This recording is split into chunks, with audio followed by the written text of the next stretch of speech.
Welcome back students. आज हम ecological pyramids पारिस्थितिकी पिरामिड्स का अध्ययन करेंगे।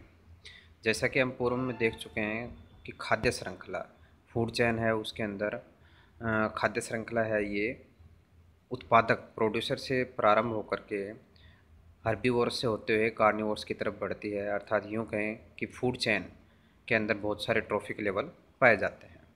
इन ट्रॉफिक लेवल्स को एक पारिस्थितिकी चार्ल्स एल्टन ने आयत या प्लॉट के रूप में प्रदर्शित किया और इन आयत या प्लॉट को एक दूसरे के ऊपर रखते हुए अरेंज किया तो उन्हें एक पिरामिड जैसी संरचना प्राप्त हुई, जिसे इकोलॉजिकल पिरामिड या एल्टोनियन पिरामिड कहते हैं। Types of ecological pyramid. पारिस्थितिकी पिरामिड के प्रकार की अगर हम बात करें तो ये 3 प्रकार के होते हैं: pyramids of numbers, pyramid of biomass, pyramid of energy. सबसे पहले हम देखेंगे पिरामिड ऑफ नंबर्स, संख्या का पिरामिड, संख्या पिरामिड। अगर हम विभिन्न जो पोषक स्तर हैं उन पे पाए जाने वाले ऑर्गेनिज्म की संख्या को रिलेट करते हुए अगर पिरामिड का निर्माण करें तो ऐसे पिरामिड क्या कहलाते हैं? संख्या पिरामिड या पिरामिड ऑफ नंबर्स कहलाते हैं। और संख्या पिरामिड हैं ये अपराइट और इन्वर्टेड दोनों ही तरीके के हो सकते हैं। उदाहरण के द्वारा हम इसको समझ सकते हैं, जैसा कि ये हमें डायग्राम दिखाया हुआ है। लेक इकोसिस्टम, झील का जो परितंत्र है उसका संख्या पिरामिड हमें यहाँ प्रदर्शित किया हुआ है। इसमें हम देखेंगे कि प्रोड्यूसर्स की संख्या बहुत अधिक है और इन पर निर्भर करने वाले प्राइमरी जो कंज्यूमर हैं, प्राथमिक जो उपभोक्ता है, उनकी संख्या उत्पादक से कम है। और इसी तरीके से प्राइमरी कंज्यूमर पर निर्भर करने वाले सेकेंडरी कंज्यूमर हैं, उनकी संख्या और भी कम है। और इसी तरीके से टर्सरी कंज्यूमर जो कि बिग फिश होती हैं, उनकी संख्या बहुत ही कम होती है। तो इस प्रकार से एक लेक झील में बनने वाला जो नंबर पिरामिड है, संख्या पिरामिड है, वो कैसा होगा? सीधा होगा।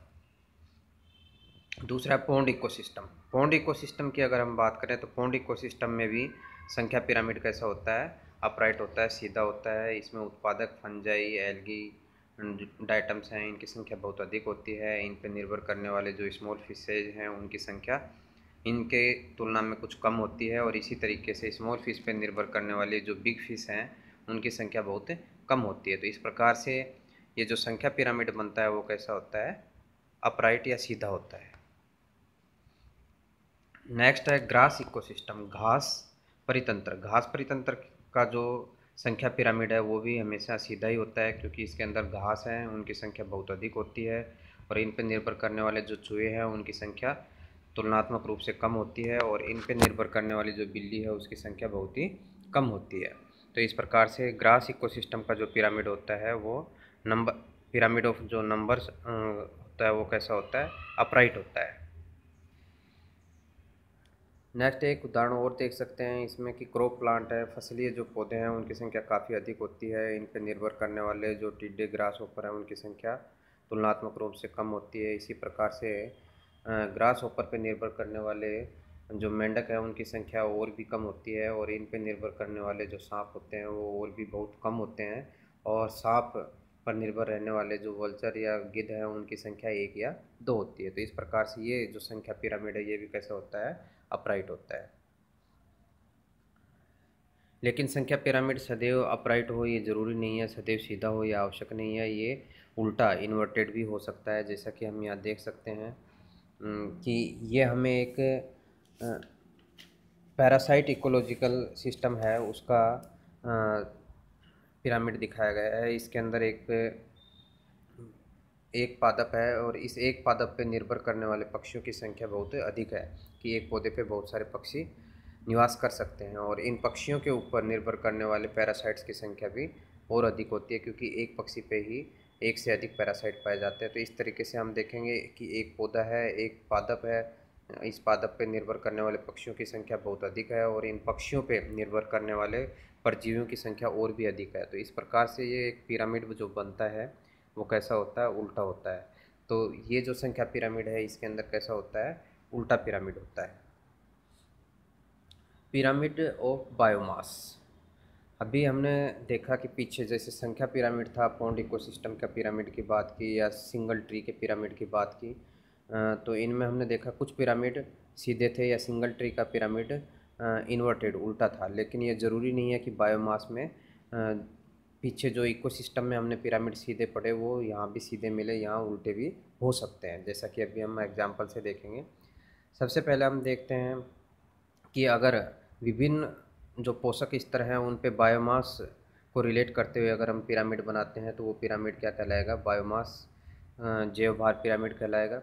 जैसा कि हम यहाँ देख सकते हैं, सिंगल ट्री की बात करें, जो कि सिंगल ट्री का संख्या पिरामिड जो हमने देखा था इन्वर्टेड था, लेकिन बायोमास का जो पिरामिड है वो कैसा होगा, सीधा होगा। यहाँ पे हम देखेंगे कि एक लार्ज ट्री है, सिंगल ट्री है, लेकिन सिंगल एकल्ला एक वृक्ष होते हुए भी इसका आकार काफ़ी बड़ा है और इसका जो जैव भार है वो बहुत अधिक है। इस पर निर्भर करने वाले जो पक्षी हैं उनकी संख्या तो अधिक है, एक से अधिक है, लेकिन इन पक्षियों का जैव भार है, कुल जैव भार है, ये इससे सिंगल ट्री की तुलनात्मक रूप से क्या होता है, कम होता है। और इसी तरीके से इन पक्षियों पर निर्भर करने वाले जो परजीवी है उनका जैव भार और भी कम होता है। तो इस प्रकार से ये जो पिरामिड प्राप्त होता है वो हमें कैसा मिलता है, सीधा पिरामिड मिलता है। तो हम कह सकते हैं कि एकल जो वृक्ष है उसका जो जैव भार पिरामिड है वो कैसा होता है, सीधा होता है, लेकिन यही पिरामिड संख्या पिरामिड की जब बात करें तो ये कैसा था, उल्टा था। नेक्स्ट है प्लांट्स की बहुत सारे पौधे हैं, उन पौधों का जो जैव भार है वो बहुत अधिक होता है। इन पर निर्भर करने वाले जो रैबिट खरगोश हैं उनका जैव भार कुछ कम होता है। और इसी तरीके से तुलनात्मक रूप से जो एक इन पे निर्भर करने वाला जो टाइगर है उसका जैव भार और भी कम होगा। और इस प्रकार से ये पिरामिड भी हमें कैसा प्राप्त होगा, सीधा पिरामिड प्राप्त होगा।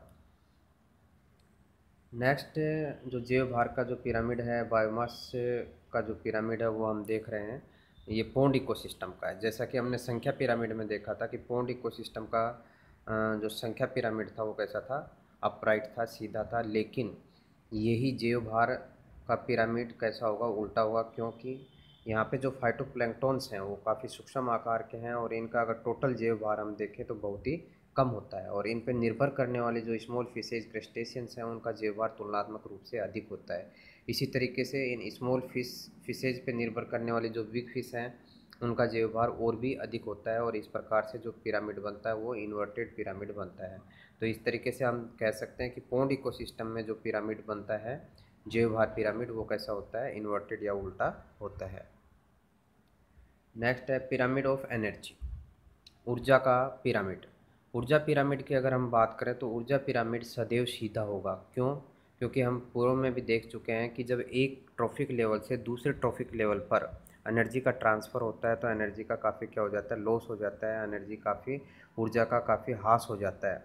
तो इस प्रकार से प्रत्येक ट्रॉफिक लेवल पर जब ऊर्जा जाती है फर्स्ट से सेकंड, सेकंड से थर्ड, तो इस दौरान ऊर्जा का क्या होता है, ह्रास होता है। और ऊर्जा की कमी होने की वजह से जो ऊर्जा पिरामिड होगा वो सदैव कैसा होगा, सीधा होगा। जैसा कि यहाँ हमें उदाहरण से समझाया भी गया है कि ये क्या है, प्रोड्यूसर है, प्रोड्यूसर के पास जो एनर्जी दिखा रखी है ये 10,000 किलो कैलोरी दिखाई गई है, जो कि नेक्स्ट ट्रॉफिक लेवल जिसे प्राइमरी कंज्यूमर बोल रहे हैं उन प्राइमरी कंज्यूमर पर 1000 किलो कैलोरी ही रह जाती है।